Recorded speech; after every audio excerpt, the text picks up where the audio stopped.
भीमा खोऱ्यातील 19 धरणांपैकी 16 धरणं ओव्हरफ्लो होत आली आहेत। यामुळे इथून पुढे भीमा खोऱ्यात मुसळधार पाऊस झाल्यास उजनी धरणाकडे मोठ्या प्रमाणात विसर्ग येण्याची शक्यता आहे। खडकवासला धरणातून 13,981 क्युसेकनं विसर्ग सुरू होता। यामध्ये दुपारी 2 वाजता वाढ करण्यात आली असून सध्या 16,247 क्युसेकनं विसर्ग सुरू आहे। मुळशी धरणातून 7,750 क्युसेकनं विसर्ग सुरू होता। आज दुपारी 12 वाजता यामध्ये वाढ करून 10,011 क्युसेक विसर्ग सुरू आहे। पवना धरणातून 1,800, चासकमान 6,840 क्युसेकनं विसर्ग सोडण्यात आलाय।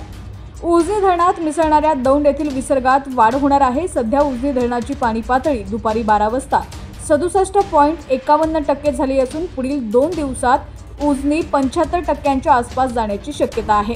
सध्या उजनी धरणात 99.83 टीएमसी पाणीसाठा झाला असून 36.17 टीएमसी उपयुक्त पाणीसाठा झालाय।